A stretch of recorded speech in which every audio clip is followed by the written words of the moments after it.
What you doing? Hey, just finishing this claim to get Dave back on the road. Nice. I wonder what Dave's doing.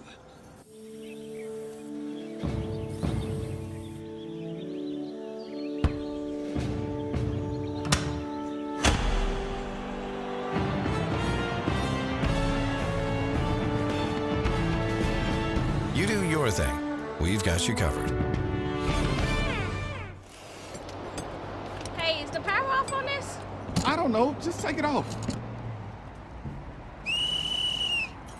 Safety violation, unsafe work conditions. In the construction trades unions, safety is our highest priority, and we train you to recognize and speak out on unsafe working conditions so that everyone arrives and goes home safely. Learn about careers in construction at georgiaconstructioncareers.com.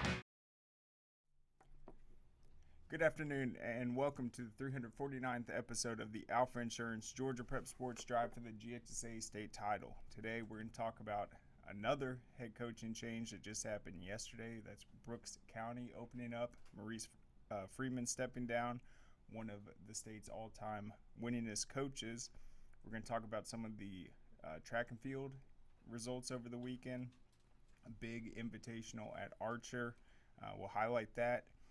Some updated baseball standings, and then the soccer brackets for the state playoffs are already starting to fill up. There's been some historic playoff runs, including the Duluth girls. They made their first playoff since 2016. But let's start with the news about Brooks County and Maurice Freeman. So Maurice Freeman, a 250-game winner who led his alma mater, Brooks County, to a state title in 1994 and more recently 2021, resigned over the weekend and is now expected to take an out-of-state job. So Maurice Freeman, longtime career, he hit his 30-year mark as an educator and teacher.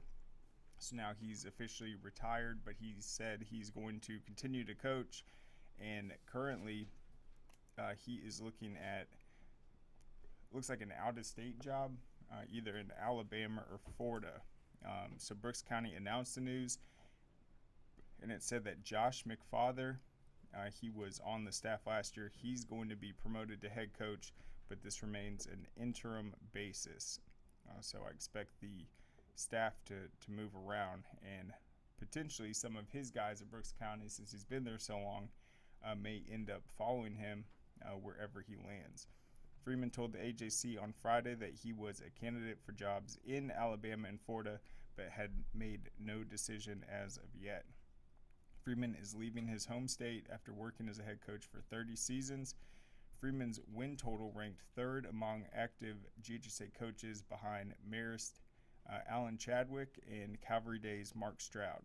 His 250 victories are the second most among African American coaches in Georgia's all-time, behind Buck Godfrey's 274.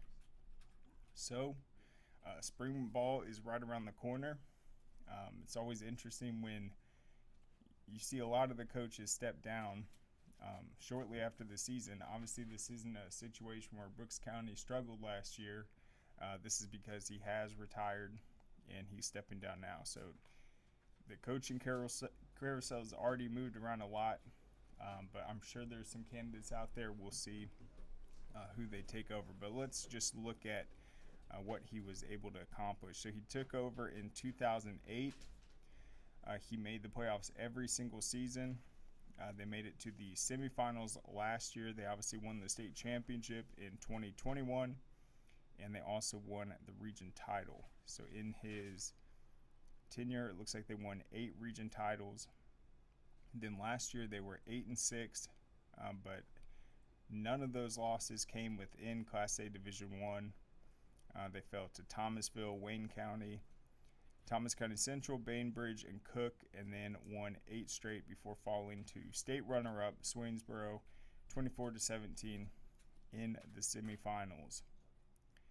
So we've seen a lot of coaches this last year that came really close to a state title that have stepped down. Another example that I think mirrors this really well is at Stars Mill with Chad Phillips.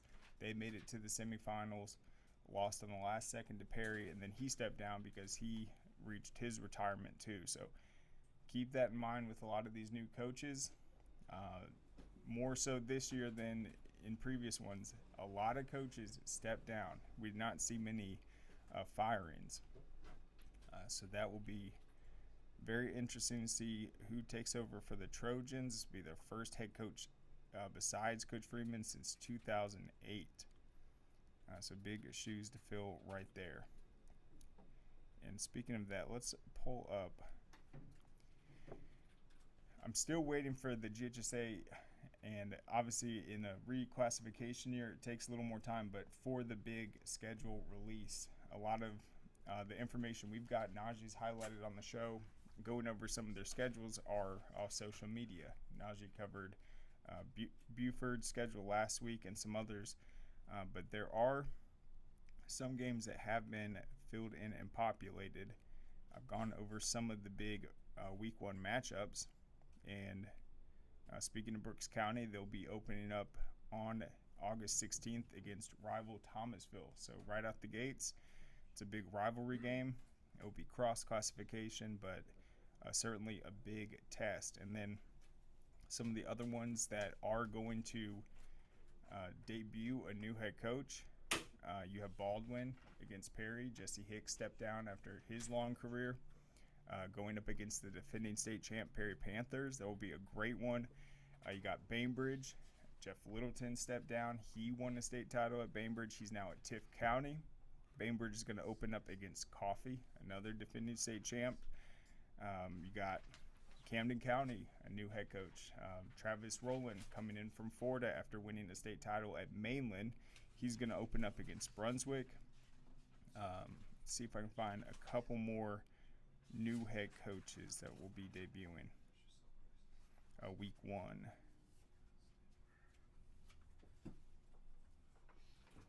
Manchester will have a new head coach. They're going to play Harris County week 1. You've got Wayne County, a new head coach. They've got a big matchup against Glenn Academy week 1. And that's it for week 1. All right, let's look at, let me see if I can go to week 2 real quick.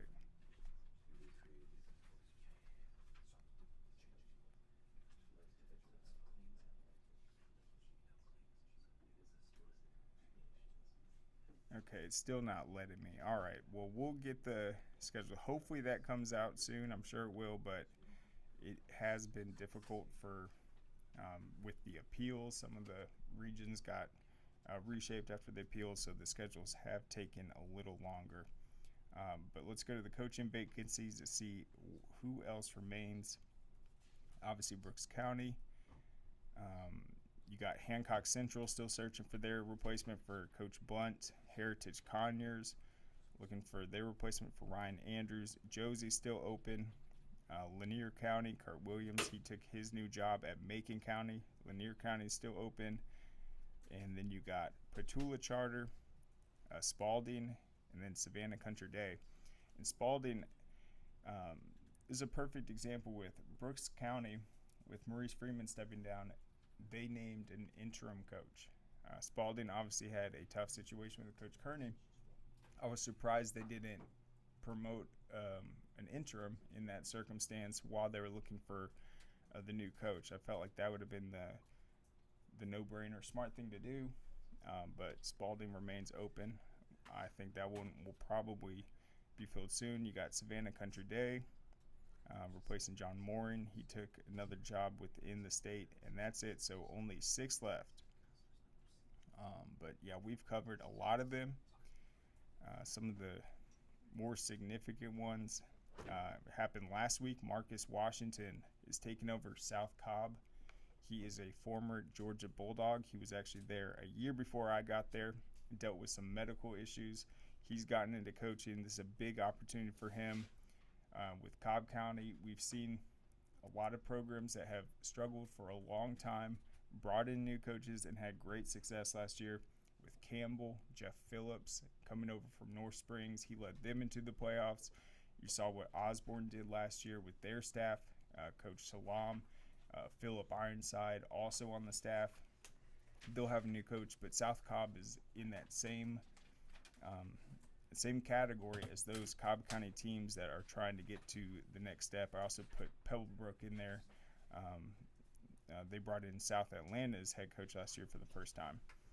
So watch out for South Cobb. I think Marcus Washington, he's got great connections. Played high school football in Georgia. Was one of the top recruits for the Bulldogs. Played defensive line. He's massive. He's an absolute beast, but also just a fantastic guy, fantastic teammate. And I know South Cobb is happy to have him. All right. So let's go to some news within Cobb County. So there's about 2 seasons left of the baseball season, and really it's hard to determine who is the best team in Cobb County right now. If you look at the national rankings and all the preseason polls, Walton was up there. Early in the season, the Marietta Blue Devils, they started out red hot. They were stacking up a lot of wins, but now they've struggled in their region. They lost a series to Harrison, and then more recently, they lost to Hillgrove 2-1. Hillgrove had a 7-game win streak. They lost 1 out of the 3 games, so that doesn't really hurt them. That's still a W. But Lassiter is another team where I think they had several losses early on in the season, but if you look at it, none of them are blowouts. Whereas if you look at the series I just mentioned with Harrison and Marietta, Harrison will win game 1 8-1. Then they'll lose game 2 10-0. You haven't seen that at all with Lassiter. Every single game's been close, so that's a good sign for them. Yeah, they've lost some close ones, but they aren't getting blown out. They're stepping up every single game, and then they just swept Sprayberry. That was a big 11-1 win in the opener, Mercy Rule in 5 innings, and then a tough 2-1 win in the nightcap. That was a doubleheader on Thursday. So Logan Brock and Jared Webb, they gave up no earned runs over a combined 10 innings to help Lassiter sweep Sprayberry on Thursday. And that's very efficient. It's a great sign when you can have 2 guys go for 10 innings, and that obviously includes the abbreviated 5 innings in game 1 for the victory. Quinn Hughes went 2 of 3, hit a triple. He drove in 4 runs. Michael O'Brien, 3 of 3 with 2 RBIs. And anyone that follows baseball, you know that if you're in the pros and you're batting over 300, that is a great sign. I'm telling you, some of these kids for these elite programs that are dominating the region, they're batting 500, 400. So they are really getting it done. And then obviously the playoffs, it's going to be a lot tougher. But when you have some of these dominant teams, their batting averages are off the charts right now. All right, so Pope, another Cobb County team, having a great year. They beat Roswell this past weekend 6-4. Nick Brobowski, he pitched 5 innings, struck out 9, and led them to the series sweep. Drew Abney, I've highlighted him a bunch this season. He was 2 of 3, 2 RBIs. They are now 10-2 in their region, and they get ready to host Harrison this week. It'll be a big series, but it is not a region matchup. Pope's 6A, Harrison 7, but it should be a great test. And a lot of those cross-region matchups are happening this week because it is, of course, spring break. All right, Walton, they had a 14-0 win over Wheeler. Levi Clark, 2 of 3, including a grand slam, and he drove in 5 runs. That was a key Region 5 7-8 victory. Miller Austin pitched 4 one-hit innings, struck out 12 batters. He was also 2 of 4 at the plate with a triple and drove in 3 runs. Walton is hosting Hillgrove this Thursday. And that will also be a non-region. Hillgrove's in Region 3. McEachern played Jefferson. Nice test for them. They won 6-0. Andrew Carter, 2 of 3 with a home run, double, 3 RBIs. So that brings me to my next point. We've talked about Walton's baseball program. They have a brand new stadium this season. They debuted it against Kell, had a huge win, and I think they are starting to get comfortable at home. It's been, the season is flying by, but it has been a grind so far. They've played a ton of tough matchups, and so let's just look at this outstanding article by John Bernowski at the MDJ. He talks about how this new facility has kind of set the standard for baseball in Cobb County. For high school baseball fans in Cobb, it is becoming hard to find a ballpark that is not picturesque. Which is the best one? It's a debate no one will win. Is it Hillgrove or Lassiter, Pope or Marietta, Allatoona or Harrison, maybe Mount Perrin, McEachern, Kell, South Cobb, Campbell, or Osborne? In theory, name a high school within the county and an argument can be made it's the best. There is no right answer. Coaches take meticulous care of their fields, and when the sun is out, the temperature is warm, and the smell of hot dogs are in the air, there isn't a better place on a spring afternoon. However, taking a well-deserving spot among those talked about the very best is the Yard, Walton's new ballpark just off of Pine Road and a short walk from the school's campus. The new ballpark was part of a $6.7 million SPLOST project, which also included Walton's new tennis facility, which sits on top of the hill behind the left field wall. So, Walton High School, before they rebuilt, and unfortunately we didn't get to do a game at Raider Valley last year, but they used to have their baseball field up top. It was called a Raider Mountain.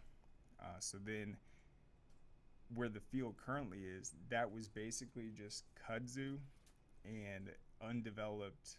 I wouldn't even want to know what was in there besides poison ivy and probably a million snakes.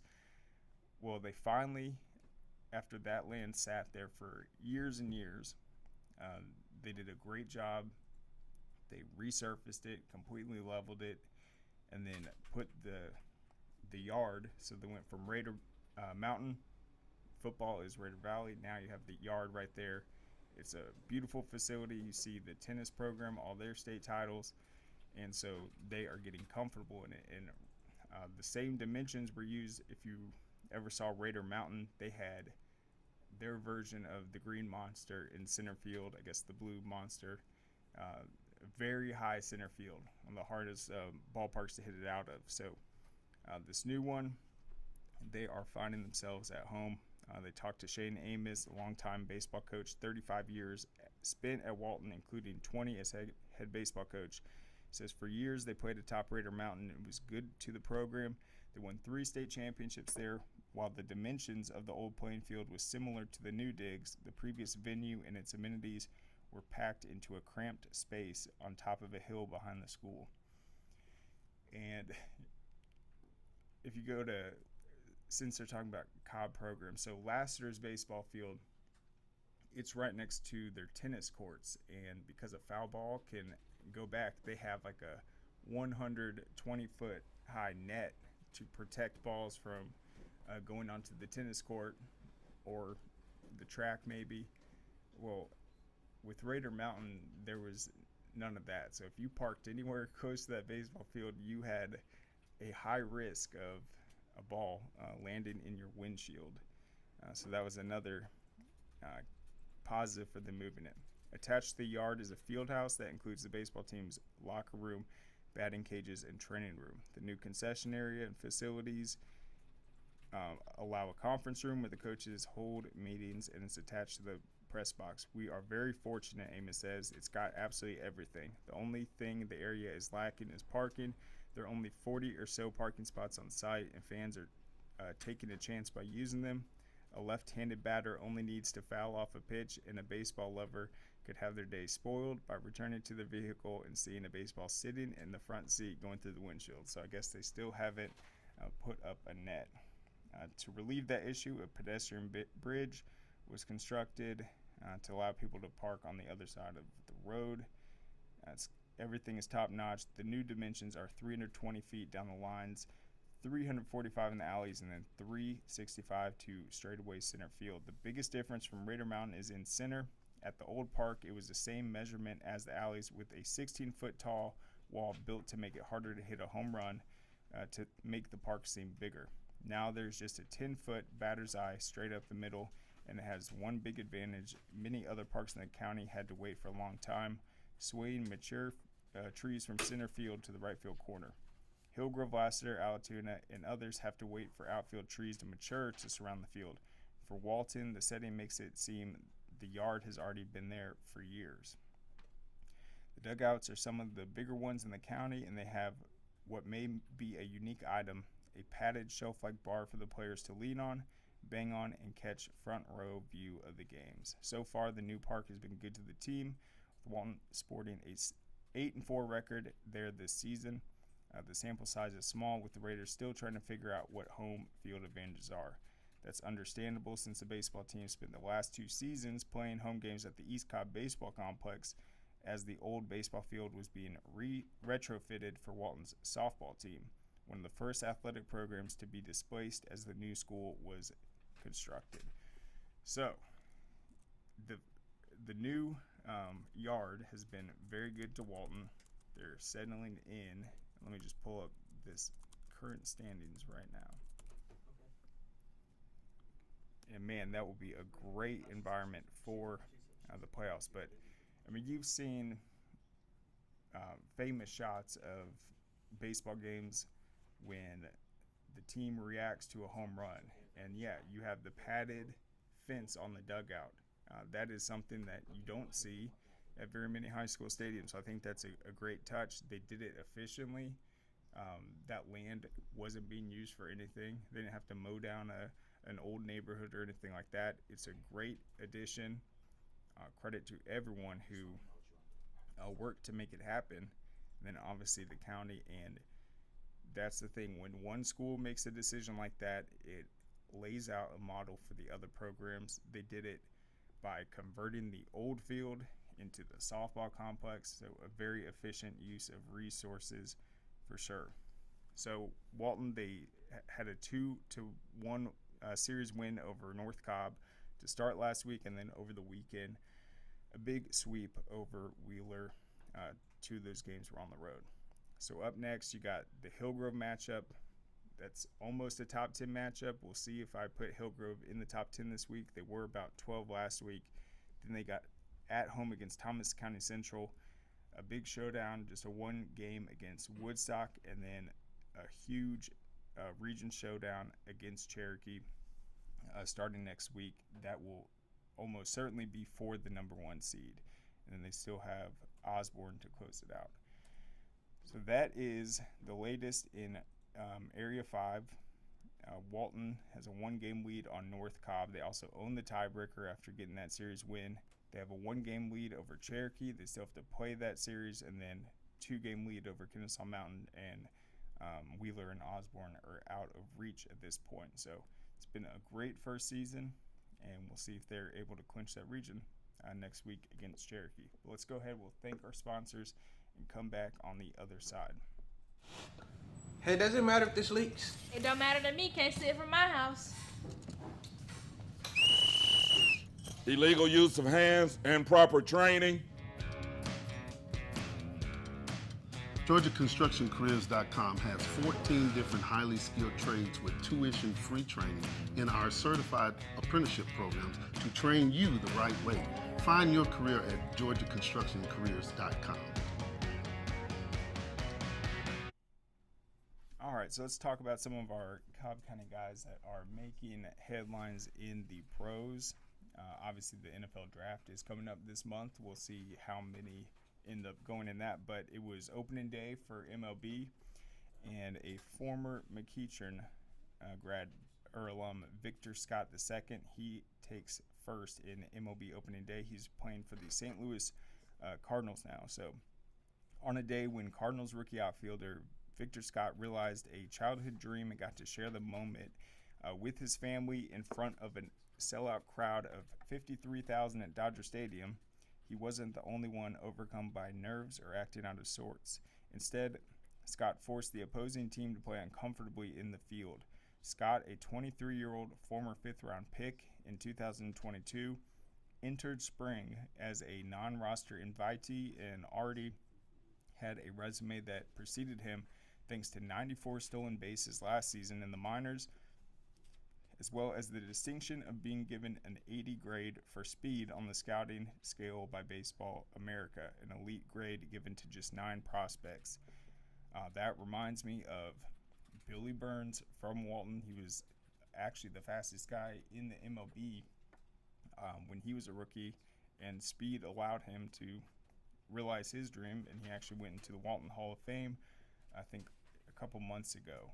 And if you just type in Billy Burns speed, you see him turning what would be maybe a double into triples. He was just absolutely blazing around the bases. All right, so in his major league debut, Scott gave the Dodgers and everyone in attendance an example of how his speed can have a large potential impact on the game in small bursts. Scott went 0 for 3 in the Cardinals' 7-1 loss to the Dodgers. However, he reached the base in the 5th inning on a throw-in error by Dodgers shortstop Mookie Betts, a 7-time All-Star and former MVP. His speed caused Betts to rush an off-target throw to first base, which allowed him to reach. During the ensuing at-bat with Mason Wynn at the plate, Scott registered the first stolen base of his major league career. That's what he's going to do to a lot of people. Cardinals manager said you have to be on point whenever he's at bat. I mean, you bobble anything and he's going to be safe, so he'll continue to put pressure on the defense. Then a nice bag there. He picked up his spot well. That was a good taste of it today. Scott's stolen base in the 5th inning on his first career attempt made him the first Cardinals player to steal a base in his major league debut on opening day since 1900. He was also just the 7th Cardinals player to steal base in his major league debut, the first since Tyler Green did it in 2009. Scott's stolen base came with the Dodgers starting pitcher Tyler Glasnow on the mound and Will Smith at catcher. It's every child's dream just to be out there, and especially being at Dodger Stadium. Scott said, Mookie Betts is a guy who I grew up watching and idolized as a kid. Going to Turner Field, going to Truist at the time, watching Freddie Freeman, being on the same field as those guys was kind of breathtaking, honestly. But if you kind of realize that that's the same game at the end of the day. Scott now has his first career stolen base, even though he hasn't recorded a hit in the majors. Scott said he and third base coach Ron Pop Warner went over tendencies in preparation for the game. Got a very detailed understanding of Glasnow, a pitcher he'd seen watching as a fan, dating back to his high school days at McEachern. I knew a lot of that if I got on base, I was going to have a chance, end up stealing one with the homework that I did. So I ended up getting a pretty good jump and ended up sliding in there. I almost slid past the bag. Scott lofted a fly ball to the left fielder on the first pitch he saw in his first at bat. He reached on the Betts throwing error on his next plate appearance. At that point, he put 2 balls in play after having faced just 3 pitches. He struck out swinging in his final at-bat after he fouled off 3 pitches. That's how I ended up making it up there, being aggressive with the line drive approach. I didn't shake my way today, but there's always tomorrow. Scott seemed to take all the pomp and circumstance in stride, despite what has been a whirlwind few days. So that is definitely a story to watch for Victor Scott. He wasn't on the spring training roster. He earned a spot. He's a deadly weapon in terms of his speed, and he was able to get on base on the throwing error and then notch his first steal. So it's a big accomplishment for him. We'll see what he's able to do this season. All right, let's move to football, though. And this is who is expected out of Cobb County to go in the draft. With 1 month left, Cobb County has 2 more players who are expected to have their name called during the 3-day event in Detroit. That's where the draft's going to be this year. I'm interested to see what type of atmosphere it is. It's the first time it's been in Detroit, and they are converting a very historic downtown park area into it. And they did a great job when it was at Kansas City, turning the entire Power and Light District into a celebration. And I think this draft just has a lot of attention around it. More and more rookies are playing. We're seeing positions like running back, where instead of just having that one guy, that one veteran to be your bell cow, you're getting 2 guys in the draft. You're mixing up a veteran with a young guy. Look at what the Falcons did with some of their rookies at the running back position. This is a key draft. It's going to be very exciting, and you will definitely see some Georgia names and some Cobb County ones. Former McEachern standout Javon Baker and Walker School star Hunter Norzad will both be chosen according to ESPN draft analysis Matt Miller, who released his latest 7-round mock draft this week. Baker, a 6'1", 208-pound wide receiver from Central Florida, is projected to be taken in the 3rd round with the 96 overall pick. So Javon Baker was an absolute highlight machine when we watched him at McEachern. He was originally, I think, committed to Alabama, ended up going to Central Florida. The guy made some of the most acrobatic, incredible catches I've seen. He finished the season with 52 receptions for 1,139 yards, had 7 touchdowns. The Jaguars lost receiver Calvin Ridley in free agency, and Miller said Baker would fit in nicely, catching passes from, obviously, Trevor Lawrence. Calvin Ridley is off to Tennessee, but the Jaguars can replace some of his production with the sweet feet of Baker, Miller wrote. You won't find a better body adjustment or control in the red zone than what you see on Baker's tape. Miller had Norzad, 6'3", 320-pound center from Penn State, being taken in the 5th round with the 174th overall selection. He's projected to go to the Dallas Cowboys. In an interview on NFL.com, analyst Zach Zierlein compared Norzad to Houston Texans offensive lineman Juice Scruggs, who was taken in the 2nd round of last year's draft and was a teammate of Norzad at Penn State. Center is obviously a huge position also. Anytime I see a Georgia center going in the draft, you got to compare him to Jeff Saturday. One player not in Miller's mock draft is former Troy running back Kamani Vidal. The 5'8", 215-pound former Marietta High School running back was a 3rd-team Associated Press All-American and Sun Belt Conference Offensive Player of the Year after running for, this is what he did for Troy, 1,661 yards and 14 touchdowns. Vidal was an unbelievable player. He was in our Corky Kell Classic. He did his thing in that unforgettable Rome-Marietta game, the year that Marietta won the state title, one of the best games I've seen, and he was absolutely phenomenal for the Blue Devils. Zerlin expects Vidal, who ran a 4.46 40 in the NFL Combine last month, to be selected on day 3. Keep in mind he's 5'8", 215 pounds, hard runner, compact, and more so a physical, low center of gravity back than a speedster, but likely in the 6th or 7th round. 2 other local players who may have a chance to make it into the NFL as undrafted free agents are a pair of Tennessee teammates, another Marietta guy, Ramel Keaton, and then Jalen McCullough. McCullough, a Hillgrove product, started 60 games during his Volunteers career. He had started 13 games this past season, had 58 tackles and 3 tackles for loss, 3 interceptions, and 8 passes defended.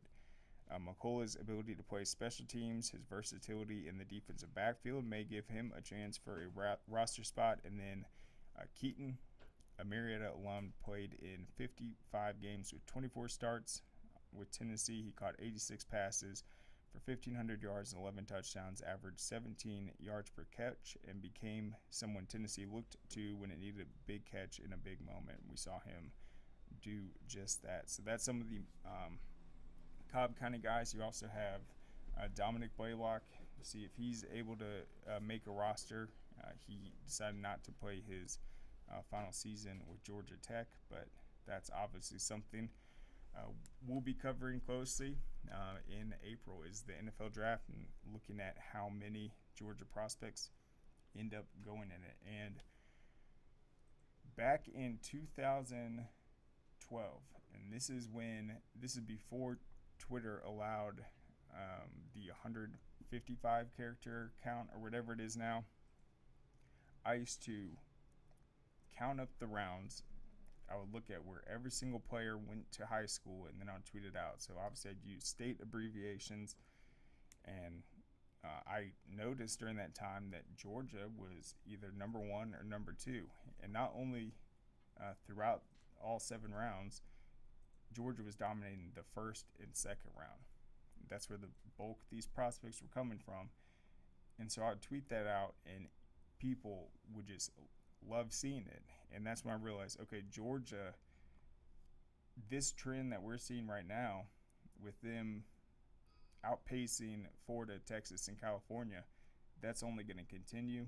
And then pretty soon by 2015 and 16, I didn't even have to get in these Twitter arguments anymore. People just accepted that per capita, and then year in and year out, the state of Georgia, they were producing the most high school athletes. And then it's just a cumulative effect, because when you have a lot of guys coming from that area having successful careers in the NFL, more scouts, more colleges are going to go there to pick it up.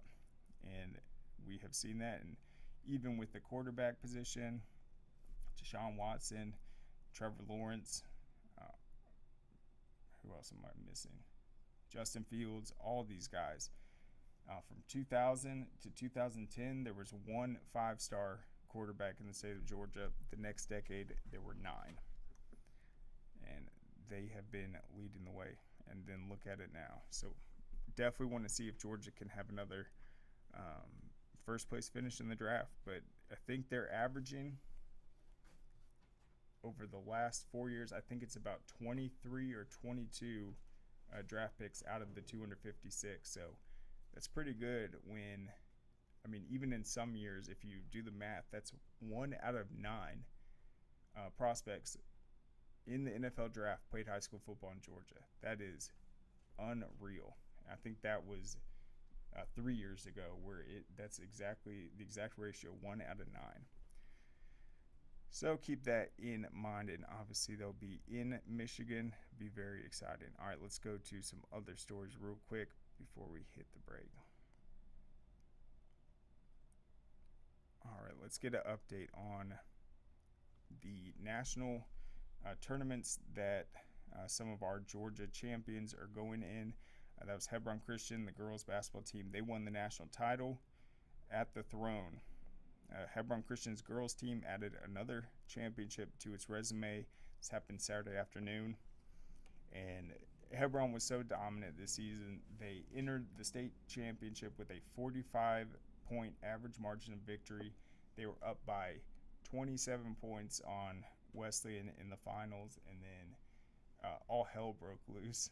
And that was Chit Chat Wright. She was just a hero for Wesleyan. She ended up pulling them within 6 points late. There was a technical foul, a foul on the 3-point. Hebron ends up holding on, but it was nice to see them have another chance to put on a strong showing. 61-52 win at the Throne. That was at American Dream Mall. So Hebron finishes their historic 2023-24 season with a 32-2 overall record, 23 straight victories, all dating back to a 63-52 loss to powerhouse Mount Verde Academy. Hebron, ranked 10 nationally by Max Preps, defeated Ireton, Virginia in Friday's semifinal round. Aubrey Beckham had 15 points, 9 rebounds, and 7 assists in the championship game. And she's just one of the many Hebron players that could lead them in scoring, very unselfish.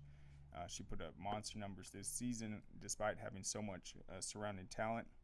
She did earn the MVP. She had 17 points, 7 boards, 4 assists in the semifinals. Amaya Porter had 14 points. Jakara Butler had 12 points, 12 rebounds. And then Maya James, unbelievable point guard and shooter for them, had 8 points, 5 boards, and 4 assists. Nakaya Daniel had 8 points, and then Danielle Osho added 4 points, 10 rebounds, and 3 assists in the finals. It was the second straight double-double for Butler, who had team highs of 23 points and 16 rebounds in the win over Ireton in the semifinals. Hebron has won 3 state championships in the last 4 seasons under Coach Azar, who has 16 career state titles as head coach. She won her first 13 during her 22 seasons at Wesleyan. Coach Azar won the National Coach of the Year. That announcement came, I think, right before the state championship. So it was voted on after the conclusion of the regular season. She won it, won the 16th state title, broke her own record for most in GHSA basketball history, boys and girls, and then getting the national title. That is a great accomplishment for Coach Azar, and just absolutely amazing what that team was able to do. So you have that right there. Congrats to the Golden Lions. Let's take one more quick break, and we'll come back on the other side. Dang, where you get this car? You need to join the union. The union? Absolutely. You can get 10 of these.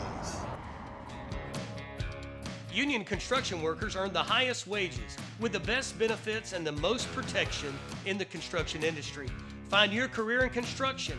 Go to GeorgiaConstructionCareers.com and start your future today.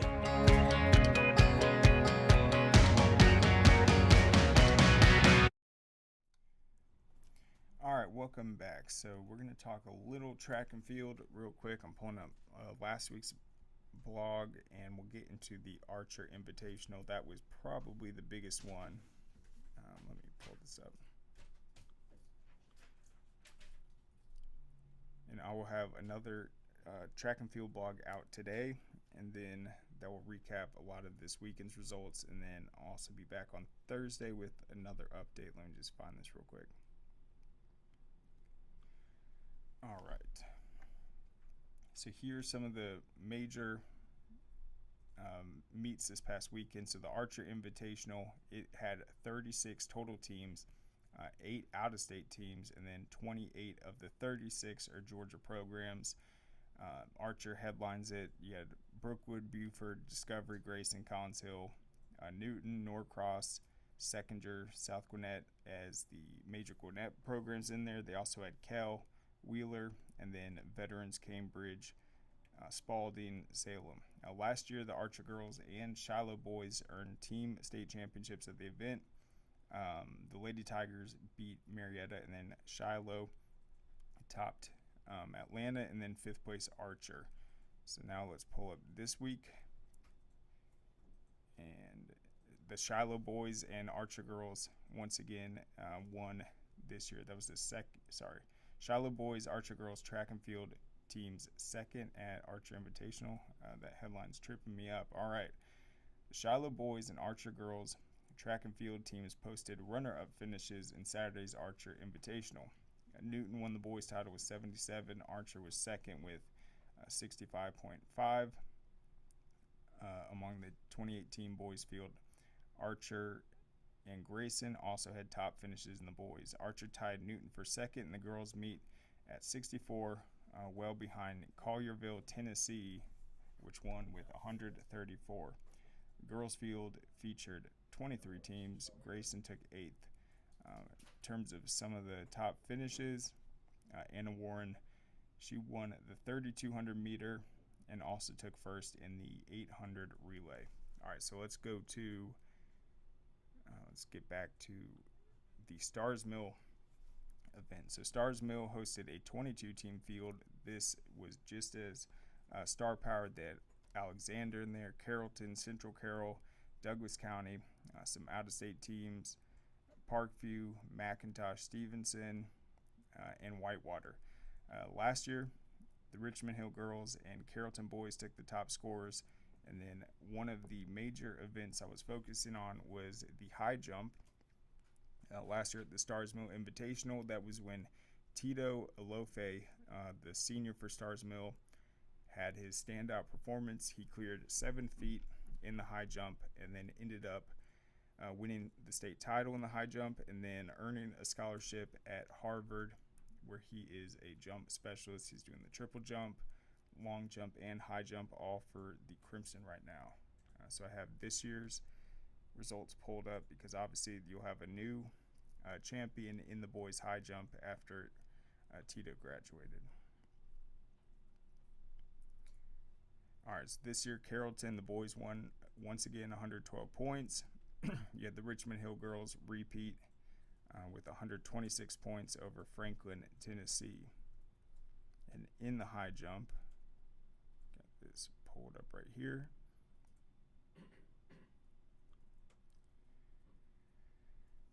right, Jalen Joseph. It's a big sign for him. He had a personal record of 6'8", and then Central Carroll's Chase North second place was 6'6", and then a tie for third was 6 feet. So Jalen's out of Stevenson. His 6'8" is a USA top 50 mark this season. That is definitely good enough to earn him a spot in the state meet and puts him in serious contention to win this year's state title. Obviously, with Tito now graduated, Stevenson is also in Class 4A. He did attempt 6'10". He hit the bar on that one, and then had a infraction on the 6'8". No, sorry, he cleared 6'8". Had the infraction on the 6'10". So he still has a chance to really get into that national top 10. 7 foot is something that only a handful of high schoolers have ever done.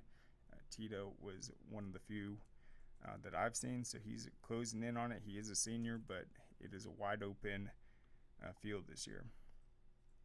And then let's look at some of the other ones.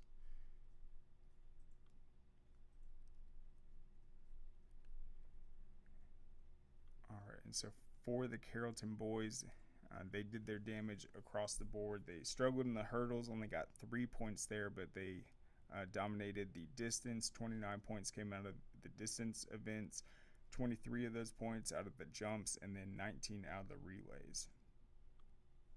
Then on the girls' side for Richmond Hill, they dominated the relays with 40 of their points coming in the relays. They struggled in the distance with only 9 points. So that is something to expect with Richmond Hill. Once they get into the state meet, you'll see them build up their score early by dominating the relays, but then some other teams will be able to catch them. Teams like Marist that traditionally you just cannot beat them in those 3,200 meters or the mile. And not only do they dominate that one every year, they crowd the podium with they'll place first, second, and third. They'll have 3 guys in the top 8, 3 girls in the top 8, and that is major points. So Richmond Hill looks like their only weakness at this point is the distance. All right, one sec.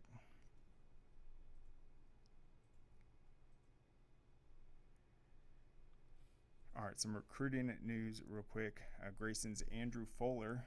Big news for Georgia Tech. He commits to the Yellow Jackets. He's a 6'3", 230-pound edge, 4-star prospect by Rivals, 3-star by 247. He was a first-team All-County and All-Region last season. He had 79 tackles, 22 tackles for loss, 8 sacks, and 18 quarterback hurries.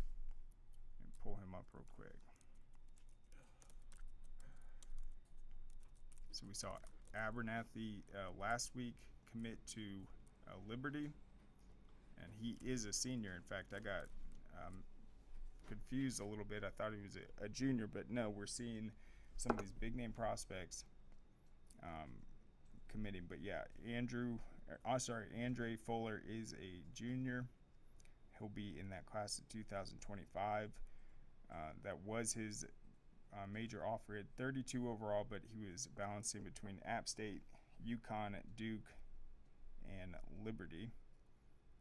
He finished his sophomore season with 45 tackles. He had 27 tackles as a freshman. We talked about stats this last year. The 79 tackles helped Grayson go to the semifinals before falling to Milton. And he was recruited by Jess Simpson at Georgia Tech. Man, so Jess obviously was Buford's head coach all those years. He was instrumental in getting that program off the ground, and then he had stints with the Atlanta Falcons. He's been all over the place, so just more direct connections Georgia Tech has to this wealth of talent in Georgia. So let's look at this class of 2025 real quick for Georgia Tech. All right, so if you look at the class of 2025, this is a big deal. So this happened on Saturday. Andre Fuller is officially the first hard commit the first guy who is pledged in this Georgia Tech class of 2025. This is a big building piece. You can't really go wrong with Grayson, and that's a big get for them. So we'll see what he's able to do this season. He'll be on the edge. It's a dangerous combination. You got Andre Fuller with his ability to get into the backfield, and Tyler Atkinson moving into that middle linebacker spot. I think Grayson's defense is going to be as elite as it's ever been this upcoming season. All right, so another team, we've talked about Cobb County a lot, but obviously in Gwinnett County, Class 7A, there is a lot of outstanding baseball being played. Parkview usually gets the most attention, but Brookwood, they got swept by Parkview, but they have been dominating everyone else. And then the key series for them was this weekend against Archer. And mentioned on Friday's show, they lost the opening game 3-2. But then they actually bounced back. They had an 8-7 win. That was in extra innings, I believe. And so that moved them back into sole possession of second place behind Parkview. They're 7-2. And the key for this one, it says they battled through 11 walks. So the Broncos had some trouble at the plate, but still found a way to win. 8-7 victory. VJ Health was 3 of 3 with 2 doubles, 3 RBIs, and then Boomer Roginski was 3 of 4 with an RBI and a run to pace the Brookwood hitters. So I have those standings pulled up right now. So this is going to be a very intriguing region. Parkview, I think they do have it solidified. They're 8-1. They are the premier team, the highest national ranked. But you have Brookwood now at 7-2. Archer is at 6-3, and then you have Grayson at 4-5. Grayson got swept by Parkview. They got swept by Brookwood, but then they've been strong as of late. They've moved into 4th place. They've distanced themselves from Newton, and they can guarantee a playoff spot. Let's see. They're going to be at Buford for a doubleheader today. That's a non-region matchup. They got North Paulding, Decula, Denmark, and then they close the season with Newton and Archer. They can shore up the number 3 seed, but they'll have to win that series against Archer to close it out. And then it looks like Newton, their only chance of getting back in it is a sweep, and then Archer to have success against Grayson. The other region I want to talk about real quick is Milton's region.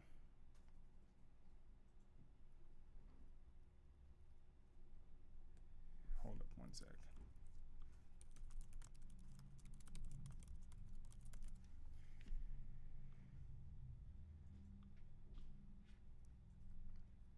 All right, in this region, this is Area 6 in Class 7A. It is completely wide open heading into these final 2 weeks of action. You have South Forsyth and Forsyth Central at 6-4. And then Lambert, Denmark, and West Forsyth are all at 5-5. Milton, they have a small percent chance to get back in it, but they're at 3-7. So with West Forsyth, they just came off a series with Lambert, and this is what is creating such a logjam in this region. West Forsyth has played all 5 of its region opponents, and they have split every single series. They won the opener against Lambert 7-6, and then lost 9-7. They split with Milton. They split with South Forsyth. So they have no head-to-head advantage in terms of a tiebreaker heading into these final games. They've also, as we mentioned, they played a doubleheader or a head-to-head against all 5 of those opponents, and now in the next 2 weeks, it's just going to be essentially a game 3. So every single one of these games is going to have a direct impact not only on the entire area standings, but who has the tiebreaker between West Forsyth, who does look poised to make the playoffs, but each series will result in a tiebreaker favoring the winner. So you're going to have West Forsyth's going to be at Mill Creek. That's going to be on Thursday. Obviously, not going to impact the region standings. They're going to play Cambridge, another non-region game. Then it's Forsyth Central at home, at Denmark, at South Forsyth, and then at home against Milton, and then at home against Lambert. Huge matchups. They've obviously seen all those teams, but that's what that 5-5 record is. They've beaten every team once, and they've also lost every team once. And there's a lot of teams like that in that area. We'll see who's going to come out at the top. They've all been beating each other, but it's going to take clutch performances. And because it's a Game 3 scenario, and because these coaches obviously are going to be looking at the brackets, they're going to look at potential playoff matches, I think we're going to see their aces go in each of these matches as much as possible, because these are key games. They are must-win games in a lot of these cases, because you never know with all these teams, with 6 teams just separated by 1 game, and then Milton hanging on. I think every team that we mentioned is in must-win territory. So that will be very exciting. This week will be non-region games, but that's going to pick up this Friday and then all of next week. So certainly stay tuned for that.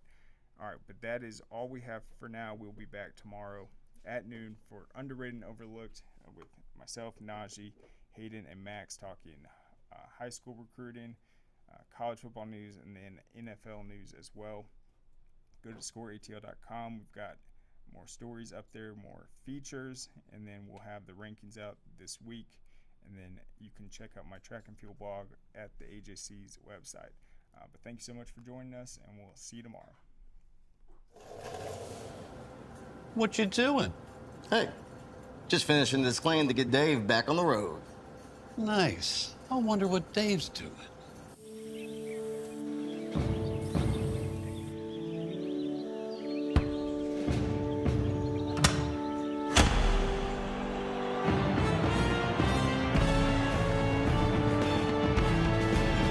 You do your thing.